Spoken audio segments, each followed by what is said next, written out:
para sipir pun langsung menghentikan perkelahian tersebut. Dan akibat kejadian itu, James pun akhirnya dikurung di sel isolasi yang sempit dan gelap. Setelah keluar dari sel isolasi, James kembali melakukan rutinitasnya. Namun masalah dengan Samidi tentu belum selesai. Di sisi lain, James justru tertarik dengan salah satu napi yang suka menyendiri. Dan napi bernama Conrad itu terlihat sangat menyeramkan. James pun mulai mendekati Conrad, walaupun itu bukanlah hal yang mudah. Dan tujuan James mendekati Conrad adalah untuk mencari sekutu, agar Samidi tidak terlalu sesumbar. Namun lagi-lagi Conrad bersikap dingin kepada James. Dia menganggap James tidak ada bedanya dengan Samidi CS. So in the yard war is a good way to make sure you don't go back to the Oh, you think you're different than these other assholes? Keesokan harinya, James dijenguk oleh sang ibu. Mereka pun saling bertukar kabar dan saling mendoakan. Terlihat Tracy tidak mampu menahan air matanya di depan James. Make good. Dream. When was the last time you got a treat? I'm getting you a kick-ass bro.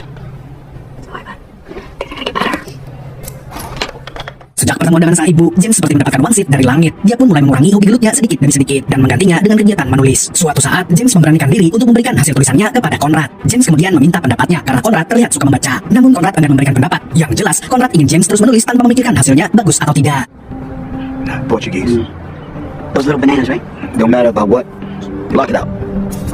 James pun merasa lega setelah mendengar hal tersebut. Beberapa hari setelah itu, James melihat Chris yang terlihat sangat lesu. Ternyata dia baru saja putus cinta. Chris diputusin pacarnya lewat sebuah surat. James pun menyemangati Chris. Setelah membicarakan tentang wanita, Chris tiba-tiba mengatakan kalau dia ingin melaporkan bullying yang dilakukan oleh Samidi. Tapi James melarangnya, sebab pihak penjara tidak akan memprosesnya karena itu bisa menodai nama baik lembaga.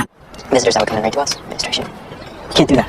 The administration would never side with an inmate against. Just keep your head down. Lalu tanpa sepengetahuan Chris, James diam-diam menemui Falcon untuk membicarakan tentang nasib Chris. Dia memohon agar Falcon memindahkan Chris ke tempat perlindungan agar anak itu tidak diganggu oleh Samidi CS. Sayangnya kabar itu pun terdengar ke telinga Samidi. Gangster Meksiko itu pun langsung mendatangi James. Dia menantangnya untuk baku hantam. Namun James mengabaikannya. Dia tidak ingin terlibat perkelahian lagi. Scene pun beralih ke beberapa hari setelah itu, di mana upaya James dalam menolong Chris ternyata gagal total. Chris justru mendapatkan tambahan hukuman selama 6 tahun. James pun merasa bersalah karena hal tersebut dan tidak disangka-sangka di depan narapidana lainnya, Chris memutuskan untuk melakukan adegan yang sudah pasti menyebabkan dolar kuning dan pembatasan usia di video ini. Semua orang di lapas pun seketika menjadi heboh. Sementara itu, James berusaha membujuk Chris agar tidak melakukannya. Hey, yo, check him out!